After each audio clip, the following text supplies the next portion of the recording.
The information presented in this video is solely the opinion of the participants. Thank you. Yes, people, so you don't know we do it. We only go paranormal and you don't know we go for the things them which part them deep dogma. The things that nobody not really want to hear or talk about. So you know it go. Tonight we are going on a real thought provoking topic, you know what I mean? We are going at the topic. The topic we consider the God of this universe or the God of the Bible that we know as a figure called the demiurge. Yeah man, the demiurge. A figure with a lion head and a snake body, you know what I mean? So basically, Gnosticism is teaching us that this God is not the real God and he's not the real God of the universe, you know what I mean? He's just a materialistic creator who create man to trap them for his own selfish purpose, you know what I mean? So this was the religion that King Philip and Pope Clement massacred the Knight Templars over. If you heard about the Knight Templars, there were some warriors, some monks who used to protect pilgrims, Christian pilgrims, on their way to the holy city, which was Jerusalem at that time. But instead, they were both massacred by the Pope and by the King because upon their staying in Jerusalem or their time in Jerusalem, they discovered this religion which was called Gnosticism. You know what I mean? So it goes against the whole idea of the God of the Bible. So this whole idea was seen blasphemous, you know what I mean? And they were seen as heretics, you know what I mean? So this is when the state decided to get rid of them and they were all massacred for this belief, you know what I mean? So we're gonna dive in it. I'm gonna play an audio clip, you know what I mean, telling you about the demiurge and the creation of the demiurge and the whole idea of the demiurge, this god, you know what I mean, who is called Yaldabaoth, you know what I mean, who was created by the goddess Sophia. You know what I mean? So basically, upon this, it's telling you that Sophia was close to the all. That's the true creator, the everlasting creator who created everything, you know what I mean? But then Sophia create this demiurge without consulting the all, you know what I mean? And then she tried to hid him in clouds, you know what I mean? And then so that's where this demiurge grown and exalted himself above the real creator, above the real all, you know what I mean? Above the real source of light and everything. Yes, so without further ado, let's dive into the recording, alright. In the Gnostic creation myth, the origin of the demiurge is a pivotal moment that sets the stage for the cosmic drama of ignorance and enlightenment. This narrative begins in the Pleroma, a transcendent realm of divine light and spiritual perfection. The Pleroma is inhabited by a series of emanations from the supreme, unknowable God, often called the Monad or the One. These emanations, known as aeons, embody various aspects of the divine, such as love, wisdom, and truth. Among these aeons, Sophia, whose name means wisdom, was one of the most exalted and significant figures. She was revered for her depth of understanding and her close connection to the divine source. However, despite her high status, Sophia became driven by an overwhelming desire to understand the unknowable aspects of creation and to produce something new and independent from the established order of the Pleroma. This desire arose spontaneously within Sophia, independent of her divine consort. Unlike the harmonious interactions within the Pleroma, Sophia's yearning to create was not sanctioned by the monad or aligned with the divine order. Her longing to conceive on her own was both an act of audacity and a manifestation of her unique quest for deeper understanding. Acting on this impulse, Sophia attempted to create a new being from within herself without the involvement of the monad or her consort. However, this act of unilateral creation resulted in an entity that was fundamentally flawed and incomplete. Sophia gave birth to a son named Yaldabaoth, who would become known as the Demiurge. Hans was born outside the harmonious confines of the Pleroma. He emerged as a malformed and ignorant entity, lacking the divine knowledge and perfection characteristic of the Pleroma. As a result, he was unable to comprehend his origins or the true nature of the divine hierarchy. In his ignorance, Yaldabaoth believed himself to be the supreme god. He was unaware of the existence of the Pleroma and the monad, assuming he was the sole creator. His arrogance and ignorance led him to create a new realm, the material universe, which he fashioned in a distorted reflection of the divine fullness of the Pleroma. Yaldabaoth's creation, the material world, was a flawed and imperfect domain characterized by suffering, impermanence, and illusion. Unlike the spiritual world of the Pleroma, the material realm was filled with ignorance and a lack of divine light.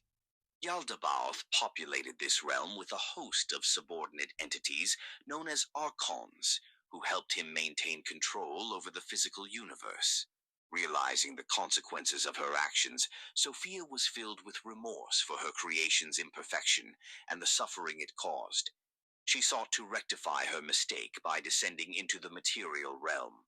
Her goal was to infuse the material world with divine wisdom and to impart a spark of her divine essence into humanity.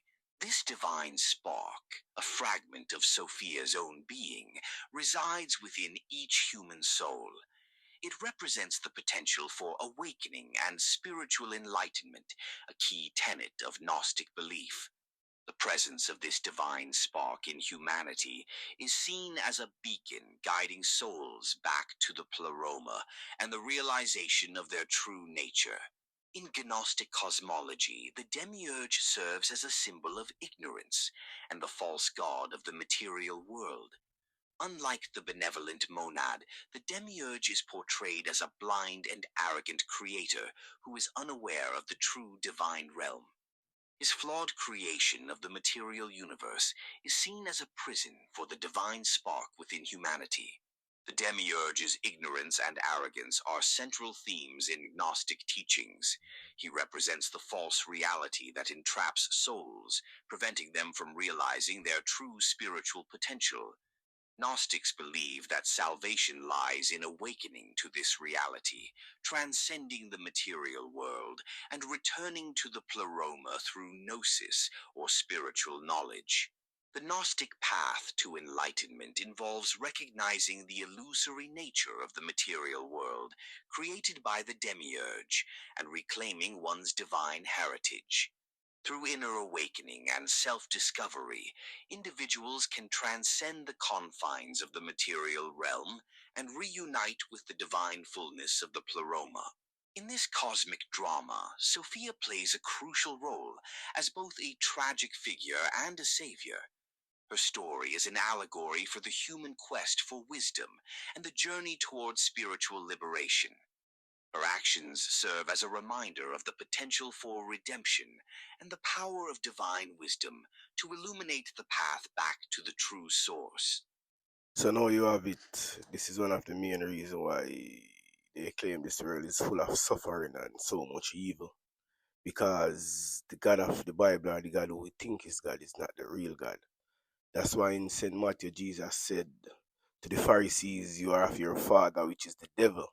You know what I mean? But that's another topic that I'm going to go into, and I'm going to help you to decode the secret teachings of Jesus. And so we're going to dive into Gnosticism once more. And this time we're going to have a look at the book of Thomas, where Thomas declared, remember, Thomas was called the doubtful one.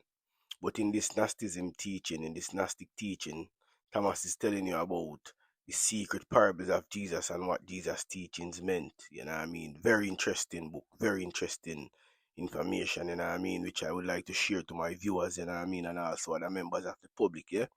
So just like, share, and subscribe, and just tell a friend about this, and tell them about the movements, and tell them about what we're doing over here, you know what I mean?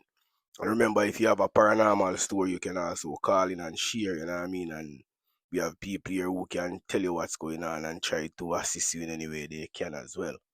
Yes, so this investigation starts upon me reading the Old Testament and reading a lot of massacre and a lot of genocide that happened with the God of the Old Testament, you know what I mean? And I'm saying to myself, like, this can't be the real God, you know what I mean? Because the Israelite was chosen, and one of the Israelite orders was to slaughter the Canaanites, kill everybody, you know what I mean? Woman and child, everybody was supposed to be killed, you know what I mean? And I'm like, nah, this couldn't be the real God.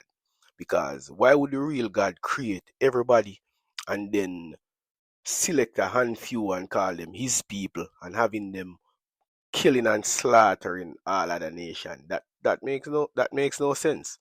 Because God is the one who created everybody. So why would God select a few and have those few killing everybody else? You know what I mean? And even if that was so, where is the nation of Israel today as a people? If they were God chosen and God having them slaughtering and massacring everybody, where is that tribe or where is that remnant of Israel today? And I mean, it's like it may so all of that massacred and all of those killings would have made no sense because Israel is not better off today. You know what I mean? Look at the nation of Israel comparing to other super nation or other power nation right now in today's modern world. You know what I mean? Israel is nowhere close to them, you know what I mean, as a people chosen by God, you get me? Yeah, man, so stay tuned and we're gonna dive into Gnosticism once more and the next topic where I'm gonna introduce y'all to the book of Thomas. You know what I mean? And I want y'all to form your own decisions from all of this, okay? Alright. Yeah, and if you think deep about it, yeah, every nation around the world is influenced or fascinated by the serpent, you know what I mean? Even if you go and look at this enlightened brotherhood who call themselves brotherhood of the serpent, you know what I mean? The people of Mesoamerica, they even spoke of the wing-feathered serpent, you know what I mean? And according to the Gnostic teachings, this God got the face of a lion and the body of a serpent.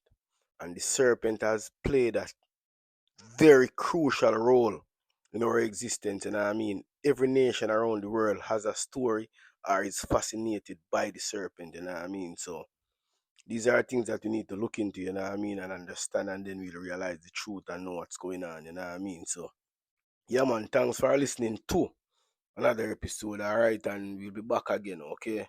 I'll be dropping these videos as soon as I get a day off or as soon as I get some time at home, yeah? So, keep supporting the channel and keep listening, all right? Bye.